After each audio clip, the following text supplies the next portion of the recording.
Hello my dear student सुजति coaching classes को आपण मानक स्वागत।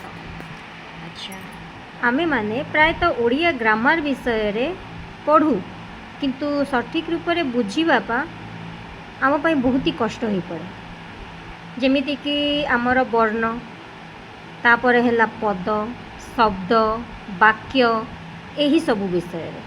अच्छा ताहले वर्ण कौन ना अठू नहीं कि ल जाए जो प्रत्येक वर्ण गुड़िक अच्छी जमीती कि कहती अ आ हर्षई दीर्घ हर्षऊ दीर्घ पूरा ल जाए एगुड़ाक हूँ आमर ओडियार वर्ण।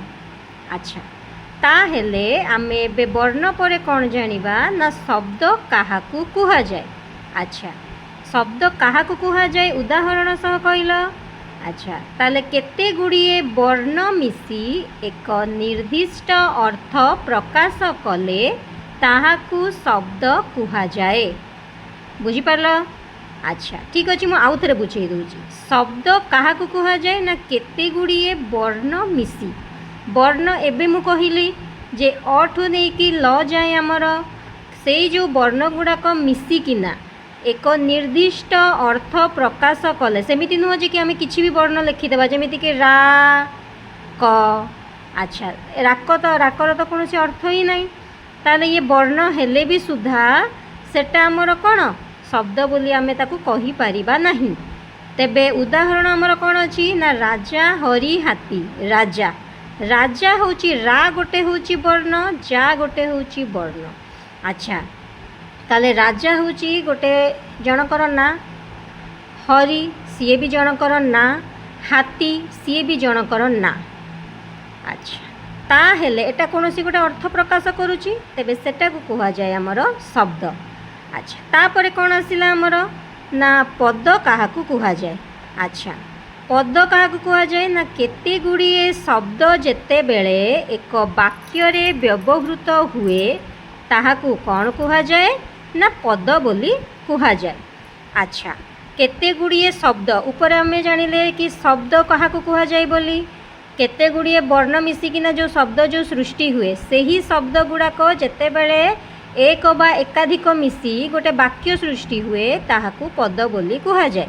अच्छा ताले उदाहरण कौन ना सीता भात खाऊची।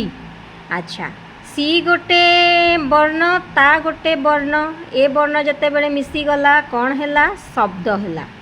भा गोटे वर्ण त गोटे वर्ण से दीटा जाक जेते बेले मिसी गला कौन हैला गोटे शब्द हैला। खा गोटे वर्ण उ गोटे वर्ण छी गोटे वर्ण खाऊची जेते बेले मिसी गला सेटा गोटे कौन ही गला ना गोटे शब्द ही गला। अच्छा शब्द रु सेटा कौन ही गला गोटे पद ही गला। अच्छा ताले सीता भात खाऊची एठारे सीता कौन गोटे पद भात गोटे पद खाऊची गोटे पद। अच्छा ये तीनिटा भितरे आमर सीता भात खाऊची एथिरे एई जो वाक्यटा आमर जो रहिला एटा गोटे निर्दिष्ट गोटे अर्थ भी प्रकाश कला। अच्छा एथिरे ताहले केतेटा पद आमर अछि सीता भात खाऊची रे तीनिटा पद अछि काईना सीता गोटे पद भात गोटे पद खाऊची गोटे पद। बुझी पारल? एबे एतिकी शब्द काहाकू कुहा जाए पद काहाकू कुहा जाए डाउट क्लियर हैला?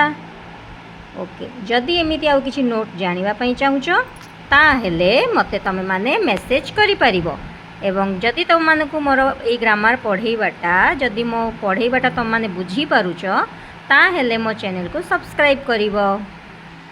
अच्छा एबे तापरे आमे जानिले कोन ना शब्द जानिले पद जानिले तापरे कोन जानिबा वाक्य काहाकू कुहा जाए। अच्छा वाक्य काहाकू कुहा जाए ना केते गुड़िए पद मिसी जेते बेले मनर भाव को संपूर्ण रूप से प्रकाश करे ताहाकू वाक्य बोली कुहा जाए। बुझी पारल? बुझी पारलनी?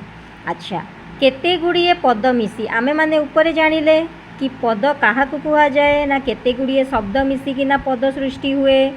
अच्छा जेते बेले सेई पद गुड़ाक एक बा एकाधिक जेते बेले मिसी जाए सेते बेले कौन हुए ना से जेते बेले संपूर्ण रूप से मन को मनर भाव को प्रकाश करे माने खोलिकिना तम आगरे कही दिए ताहाकू वाक्य बोली कुहा जाए।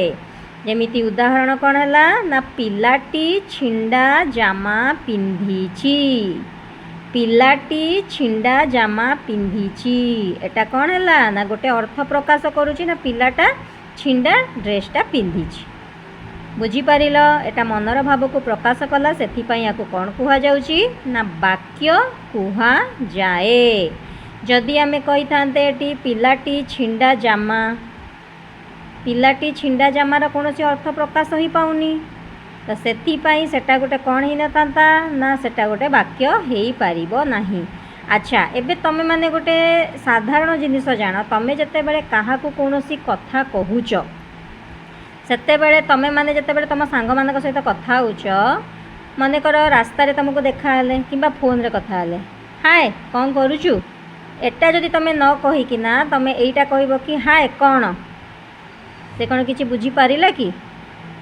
ସେଇଟାକୁ ହିଁ କୁହାଯାଏ ଯେ ଯେତେବେଳେ ମନର ଭାବଟା ସମ୍ପୂର୍ଣ୍ଣ ରୂପରେ ପ୍ରକାଶ ହୋଇଯାଏ ସେଇଟାକୁ ହିଁ ଆମେମାନେ ବାକ୍ୟ ବୋଲି କହିବା।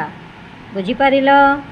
ଆଚ୍ଛା ବାକ୍ୟ ପରେ ଆମର କ'ଣ ଆସିଲା ନା ଆମର ଯେଉଁ ପଦ ଆମେ ଯେଉଁ ପଢ଼ିଲେ ନା ସେ ପଦଟା କେତେ ପ୍ରକାରର। ବୁଝିପାରିଲ? ଆଚ୍ଛା ପଦ ହେଉଛି ଆମର ଏଇ ଯେଉଁ ଡାଇଗ୍ରାମଟା ଯେଉଁ ବନେଇଲି, ପଦ ହେଉଛି ଆମର 5 ପ୍ରକାରର।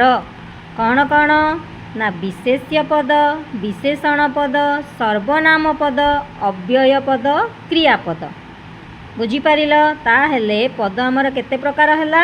5 ପ୍ରକାର। କ'ଣ କ'ଣ ନା ବିଶେଷ୍ୟ ପଦ, ବିଶେଷଣ ପଦ, ସର୍ବନାମ ପଦ, ଅବ୍ୟୟ ପଦ, କ୍ରିୟାପଦ। ବୁଝିପାରିଲ ଏତିକି?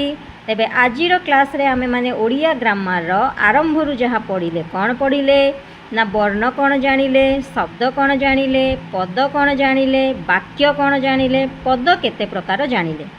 ତେବେ ଆସନ୍ତାକାଲି ଆମେମାନେ ଜାଣିବା ଯେଉଁ ପଦ କେତେ ପ୍ରକାର ଅଛି, ବିଶେଷ୍ୟ ପଦ କାହାକୁ କୁହାଯାଏ, ବିଶେଷଣ ପଦ କାହାକୁ କୁହାଯାଏ, ସର୍ବନାମ ପଦ କାହାକୁ କୁହାଯାଏ, ଅବ୍ୟୟ ପଦ କାହାକୁ କୁହାଯାଏ, କ୍ରିୟାପଦ କାହାକୁ କୁହାଯାଏ। ହେଲା, ଯଦି ତୁମମାନଙ୍କୁ ମୋର ଏଇ ଯେଉଁ ଓଡ଼ିଆ ଗ୍ରାମାର ପଢ଼େଇବାର ଶୈଳୀ ଯଦି ତୁମମାନଙ୍କୁ ପସନ୍ଦ ଆସୁଛି, ଯଦି ତୁମେମାନେ ଭଲ ଭାବରେ ବୁଝିପାରୁଛ ତାହେଲେ ମୋତେ ମେସେଜ୍ କର। ଧନ୍ୟବାଦ।